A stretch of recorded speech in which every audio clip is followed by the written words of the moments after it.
Your number one journalist here, Mr. Montgomery. Now, The Breakfast Club. If you guys know The Breakfast Club in America, it's one of the biggest shows in New York and also one of the biggest shows on the internet, man. They've had some of the biggest artists there, the biggest people that exist on this planet. Kanye West, Jay-Z, so many big-time Americans have been on the show, and it's a number one show for black entertainment as well. It's the biggest black show. Now, Davido was on there. Usually, they don't always have African artists on there. Of course, for specific reasons, it's mainly an American show, as much as they don't really have much UK artists on there. Not a lot of UK artists have gone on there. Now, Davido was on there yesterday. I was happy as soon as I saw the notification. I was like, nah, a nigga's got to go and see this, man. What will they have to ask Davido? And then when I went and saw on the thumbnail, it was only 23 minutes. It was only 20 minutes of Davido. Now, I was like, okay, cool. An American platform. Probably don't know much about him. Let me go and see. And I'm not going to lie to you, man. I wasn't feeling the interview. I thought that they didn't give the respect Davido needed, not just as an artist, but also as an African artist. Every single person on that panel there is black, somewhat African. And Charlamagne, of course, he does what he does. He trolls.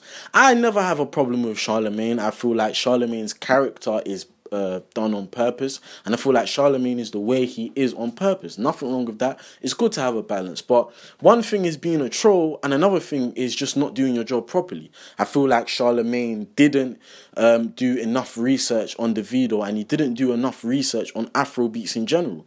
Mainly what he was talking about was whether his father was a billionaire and his father's upbringing. This is not just some random artist that started doing music last week. Davido was one of the biggest artists in Africa, not even just in Nigeria, in Africa as a whole. So saying that specifically, there should have been way more time. There should have been so much more given. And this is not the first time they've just given disrespect to African artists. I remember Ice Prince went on there. Ice Prince was the first artist to go on there. And they just didn't respect him, man. And then Casper Noivest as well, they didn't respect him either.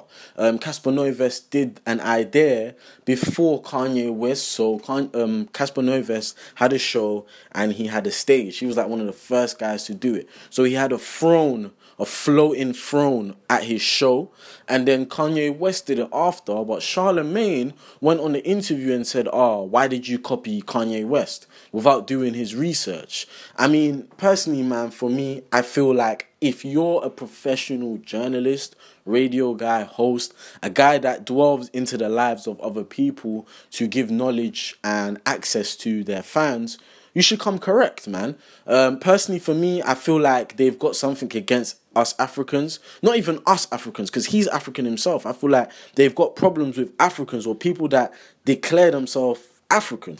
I don't think Davido should have even went on there. I don't even care if any African artist goes on there, because I feel like we're taking over nations. We're taking over all over, man. It's a disgrace that an African artist, especially one of the biggest African artists, can come on such a big platform and you don't give him the respect he's deserves. You don't give him the respect that he is supposed to get. Fix up Breakfast Club, but shout out to Davido, man. He handled it well. I could tell he was quite nervous in the interview because I could just tell that they were just going down his throat. Please, though, guys, be more responsible. If an artist is coming on there, please, if Wizkid goes on there, give the guy the respect, because the guy's done a lot. The same with Davido or any person that goes on there. Give them respect.